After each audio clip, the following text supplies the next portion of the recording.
Welcome to తొలి వెలుగు. అన్ని అనుకూలిస్తే వచ్చే నెలాఖరులోగా స్థానిక సంస్థల ఎన్నికలు జరగనున్నాయి. ఈ నెల 29న జరగనున్న రాష్ట్ర కేబినెట్ సమావేశంలో ఎన్నికల తేదీలపై నిర్ణయం తీసుకున్నట్లుగా విశ్వసనీయ వర్గాల సమాచారం. అలాగే స్థానిక ఎన్నికల్లో పార్టీ పరంగా బీసీలకు 42% రిజర్వేషన్ అమలుపై కూడా నిర్ణయం తీసుకునే అవకాశం ఉందని తెలుస్తోంది. ఎన్నికల నిర్వహణకు సంబంధించిన ఏర్పాట్లు చేసుకోవాల్సిందిగా ఇప్పటికే సంబంధిత శాఖలకు ఆదేశాలు అందినట్టుగా తెలుస్తోంది.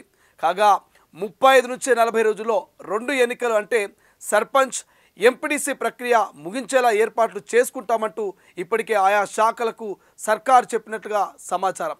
ఇక రాష్ట్ర మంత్రివర్గం ఎన్నికల తేదీలపై రిజర్వేషన్లపై నిర్ణయం తీసుకున్న వెంటనే పంచాయతీరాజ్ గ్రామీణాభివృద్ధి శాఖలు సంయుక్త కసరత్తు మొదలుపెట్టనున్నట్టుగా తెలుస్తోంది.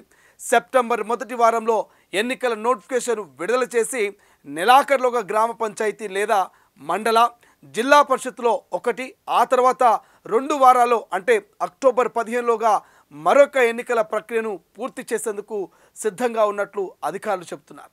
ఒక్కసారి ఆ స్టోరీ ఏంటో ఇప్పుడు చూద్దాం. దీనికి తగ్గట్టుగానే రాష్ట్ర ఎన్నికల సంఘం కూడా ఎన్నికల నిర్వహణ కసరత్తును వేగవంతం చేసినట్లు సమాచారం. అయితే ఎన్నికకు ముందు నిర్వహించాలనే దానిపైన ఇంకా స్పష్టత లేకపోవడం గమనార్హం. ఇక సెప్టెంబర్ 30లోగా గ్రామ పంచాయతీ ఎన్నికలు నిర్వహించాలని హైకోర్టు ఆదేశించింది. అయితే దీనికి లోబడి ముందుగా పంచాయతీ ఎన్నికలు నిర్వహిస్తారా లేదా అనే దానిపై ఇంకా సందిగ్ధత కొనసాగుతోంది. తొలుత రాజకీయ పార్టీల గుర్తులపై జరిగే మండల జిల్లా పరిషత్ ఎన్నికలు జరుగుతాయా లేక స్వతంత్ర గుర్తులపై జరిగే పంచాయతీ ఎన్నికల నిర్వహణకు ప్రభుత్వం మొగ్గు చూపుతుందా అన్న దానిపై స్పష్టత కొరవాడింది. ఈ ఎన్నికల అంశం మొత్తం బీసీలకు 42% రిజర్వేషన్ల చుట్టేనే తిరుగుతూ ఉంది. అయితే సర్పంచ్ ఎన్నికల్లో పార్టీ పరంగా రాజకీయపరమైన రిజర్వేషన్ అమలుకు అవకాశం ఉండదు కాబట్టి ముందుగా ఎంపీటీసీ జెడ్పీటీసీ ఎన్నికలు జరుపుతారా అన్న కోణంలో అధికార కాంగ్రెస్లో చర్చ జరుగుతోంది. అయితే బీసీలకు 42% రిజర్వేషన్ల సాధన కోసం ఢిల్లీ స్థాయి వరకు వెళ్ళిన అటు కేంద్ర ప్రభుత్వం ఇక బీజేపీ ఇటు బీఆర్ఎస్ పార్టీ వాటిని రాకుండా అడ్డుకున్నాయనే ప్రచారాన్ని ప్రజల్లోకి విస్తృతంగా తీసుకెళ్లాలనేటువంటి ఆలోచనలతో ప్రభుత్వం ముఖ్యులు పార్టీ నేతలు ఉన్నట్టు తెలుస్తోంది.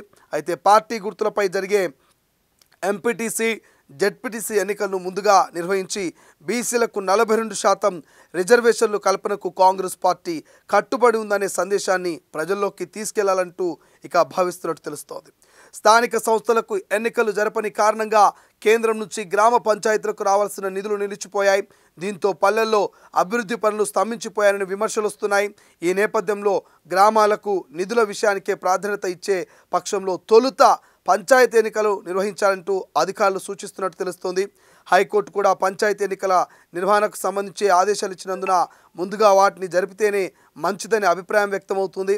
మరోవైపు గ్రామ పంచాయతీలు మండల జిల్లా పరిషత్తు ప్రాదేశిక నియోజకవర్గాల ఎన్నికల నిర్వహణ ఇక సన్నద్ధం భాగంగా జిల్లా స్థాయి ప్రణాళికలు రూపొందించి పంపాలంటూ రాష్ట్ర ఎన్నికల సంఘం అన్ని జిల్లా కలెక్టర్లను ఆదేశించింది. ఎన్నికల నిర్వహణకు అవసరమైన వనరులు వాటి లభ్యత తదితర అంశాలపై ఎంపీడీఓలు డిపిఓ సిఓలతో పరిశీలించి మండలాల పేర్లతో పూర్తి వివరాలు పంపాలని సూచించింది. ఇక పోలింగ్ కేంద్రాలు వాటిలో సమస్యాత్మకంగా ఉన్నటువంటి వాటన్నిటిని కూడా ఖరారు చేయాలంటూ సూచించింది. పోలింగ్ కేంద్రాల వారీగా ఓటర్ల వివరాలు నిర్ధారణ కోసం జిల్లా రెవెన్యూ డివిజన్ మండలం గ్రామ పంచాయతీ వార్డు పోలింగ్ స్టేషన్ నంబర్ పేరు అందులో పురుషులు స్త్రీలు ఇతర ఓటర్లతో కలిపి మొత్తం వివరాలని ఇక నిర్ణీత నమూనాలో నివేదించాలంటూ ఆదేశించింది. ఇదిలా ఉంటే స్థానిక సంస్థల ఎన్నికల్లో బీసీలకు 42% రిజర్వేషన్ అమలుపై చట్టపరంగా ఎదురయ్యే చిక్కుములన్నింటిని కూడా ఏవైతే మరి 42% రిజర్వేషన్ అమలుపై చట్టపరంగా ఎదురయ్యే చిక్కుములను విప్పేందుకు మంత్రుల బృందం పార్టీ పెద్దలు న్యాయ నిపుణులతో భేటీ అయింది. రిజర్వేషన్లు కల్పిస్తూ ప్రభుత్వం ఆమోదించిన 2 బిల్లులు రాష్ట్రపతి వద్ద పెండింగ్లోనే ఉన్నందున దీనిని చట్ట పరిధిలో పరిష్కరించాలనే మార్గాలపై సమాలోచనలు చేస్తోంది.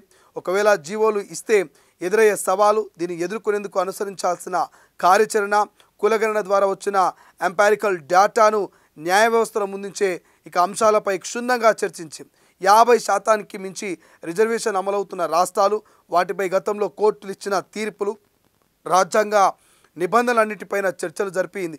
ఇప్పటికే విద్య ఉద్యోగాలు స్థానిక సంస్థల్లో బీసీలకు 42% రిజర్వేషన్లు కల్పిస్తూ అసెంబ్లీ ఆమోదించిన 2 బిల్లులు రాష్ట్రపతి కోసం వేచి చూస్తున్న విషయాలతో పాటు 2018లో చంద్రశేఖరరావు రిజర్వేషన్లు 50%కి పరిమితి చేస్తూ చేసిన చట్టాన్ని తొలగించాలన్న ఆర్డినెన్స్ పైన చర్చించారు. ఈ బిల్లులు ఆధారంగా రాజ్యాంగంలోని ఆర్టికల్ 263 ప్రకారం బీసీ రిజర్వేషన్లను 42%కి పెంచుతూ జీవో ఇవ్వడమా, ఇస్తే ఈ ఉత్తర్వులు అమలుకు ఇతరులెవరు కోర్టుకు వెళ్ళి అడ్డుకోకుండా ముందుగానే కేవ్యూట్ దాఖలు చేయడమా అన్న అంశాలపై మంత్రులు సమాలోచనలు చేస్తున్నట్టుగా తెలుస్తోంది. ఒకవేళ కోర్టులు అభ్యంతరం చెబితే కులగణన సర్వే ద్వారా సేకరించిన డేటాతో బీసీల జనాభా వెనుకబాటుతనాన్ని నిరూపించే అవకాశాలపైన చర్చించారు. ఇప్పటికే 10% ఈడబ్ల్యూసీ రిజర్వేషన్ల కోసం చేసిన 103వ రాజ్యాంగ సవరణతో విద్యా ఉద్యోగాల మొత్తం రిజర్వేషన్లు 50% దాటడాన్ని సుప్రీంకోర్టు సమర్థించిన దృష్ట్యా సర్వే డేటాలోని అంశాలు తమకు కలిసి వస్తాయనే అభిప్రాయం వ్యక్తమవుతుంది.